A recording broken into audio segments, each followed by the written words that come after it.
What's up? Rise New York, the new attraction that everybody's been talking about, just invited us to go and experience it. Oh, fantastic. Oh my goodness, let's go and explore and see whether or not it's worth all the hype. But first, make sure that you click subscribe so you never miss a New York Minute. And now let's go experience Rise New York.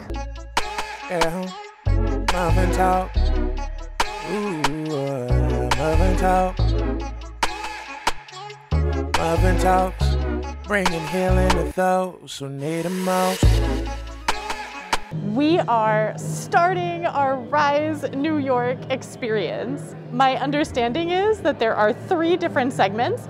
There's an 8-minute movie segment, and then there are a bunch of museum galleries about New York City, and then there is the actual ride, which I'm super, super excited to experience. So let's get started. When you first walk into the room for this movie, you notice it's set up a bit like a subway station. That's because this is supposed to represent the very first subway ride in New York City, and you get to go on it. New York City's first underground modern subway line opened on October 27th, 1904.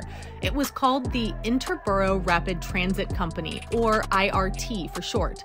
The subway started at the City Hall station and continued uptown. The advertising slogan was actually, "From City Hall to Harlem in 15 minutes," which was a lot faster than a horse and carriage could travel at the time. On your journey, this movie shows you over 100 years of New York City history, featuring some pretty spectacular footage that I'd never seen before. It puts you in the perfect mood for enjoying Rise New York. The first part was this movie, but the movie made you feel like you were on the very first subway ride ever in New York City, and then it showcased like over 100 years of New York City history. I also want to point out, in addition to the movie, there was sort of this 4D experience, like the seats would rattle, and there was a moment where King Kong came out and you felt like rattling. And then the Lily, I believe her name was Lily, out front told us to make sure to look off to the left because there's a really cool surprise. It feels like the subway has opened up and then you enter this next part of the experience. So I think that we're going to experience the history of New York from back when it was Manhattan. So we're gonna go experience that. I can't wait to show it to you. We are in the first official room of the museum portion of the Rise New York, and I am super impressed. And I'm going to show you why I'm super impressed. Behind me, there is actually a check. And this is a check that was actually written by Alexander Hamilton. So this is not a replica of the check. That's the actual check from, let's see if it says the year, 1794. Actual check. It was moved here from, I believe they said it was moved here from the Museum of Finance. So we have like real amazing historical artifacts. And then if you're interested in something fun and interactive, if you come over here, they talk about the New York Stock Exchange. And I have always wanted to ring the New York Stock Exchange bell. I think I have to become much, much, much more famous to do that. But here,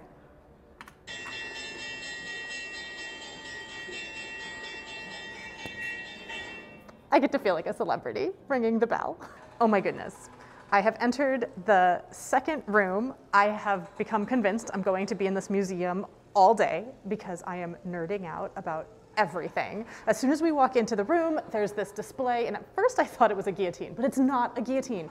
This is actually talking about the very first Otis elevator, which had an emergency brake on it. So those elevators allowed us to actually build skyscrapers. We needed those elevators to bring people up and down to get, 1,250 feet up in the sky. So this elevator is the reason why we have skyscrapers. Skyscrapers is the reason why we have 1.5 million people living on the tiny island of Manhattan that's only about 23 square miles in size.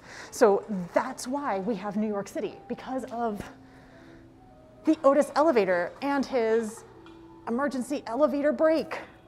This is so cool.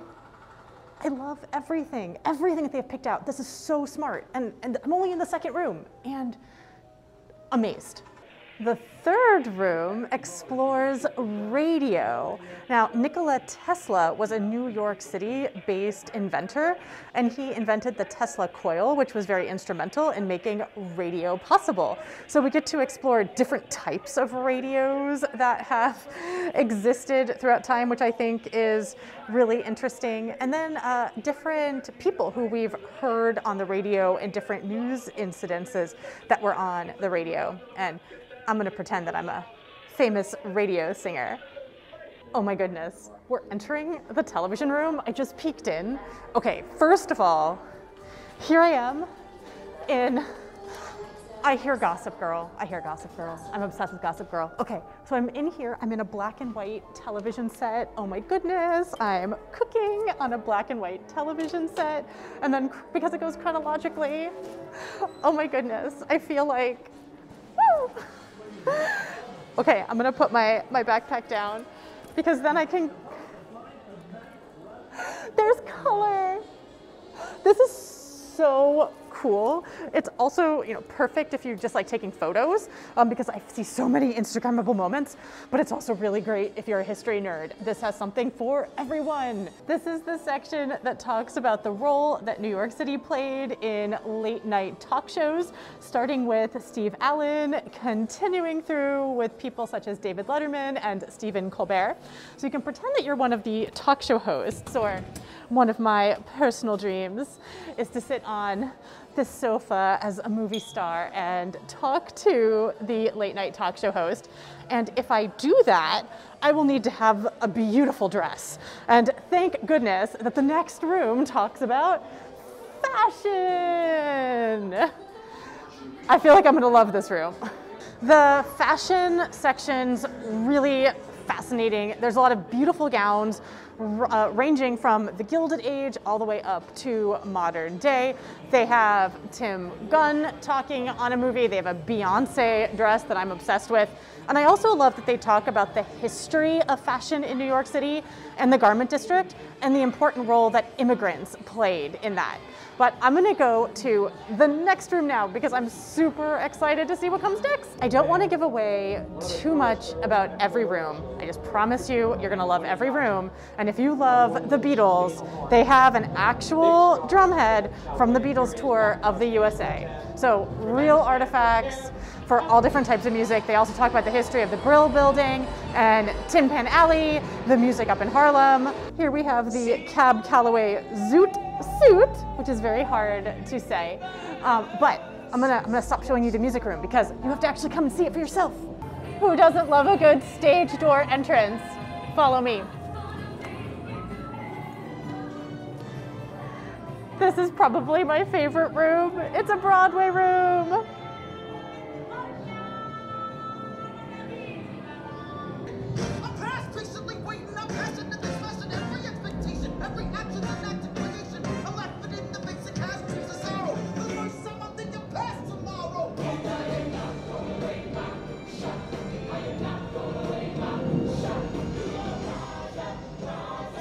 Okay, so after Broadway, we are now going to go on to the ride, which is the part that I'm the most excited about. So let's go. We are getting ready, buckling our safety belts. Now we're gonna get ready to rise.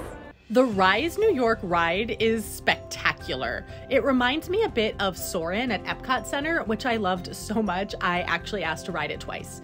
At Rise New York, the ride takes you on a thrilling ride where you soar 30 feet over the Manhattan skyline and sometimes even underground through the subway system on New Year's Eve, arguably the most magical night of the year in New York City. You'll get a unique vantage point of all your favorite New York City landmarks, such as the Empire State Building and Statue of Liberty. A true 4D experience. You'll also be delighted by different scents. I especially loved the refreshing, almost minty smell over Central Park, and the sensations such as light mist when traveling over the Hudson River and saying hello to one of the FDNY's fleet of fireboats. I considered sharing a video of the entire ride with you, but decided to only share a few highlights because you really need to experience it for yourself for the full effect. Let me just tell you, I had so much fun. It was just thrilling enough to give me a jolt of excitement, but not so scary that my roller coaster hating self wanted to run away crying. Even if you're a scaredy cat like me, you'll be fine. More than fine, you'll love it. I want to say that this is perfect for kids, and I did see some kids on the ride and they loved it. I do want to mention though that you have to be at least 40 inches tall to ride the Rise, so keep that in mind when planning this experience with a family. Honestly, everyone on the ride when I went loved it so much that we all requested to go again. Luckily, there were few enough people there that day that the lovely employee named Cherokee allowed us to ride it a second time. I'm happy to report it was just as good the second time around. So now, I'll let you just enjoy.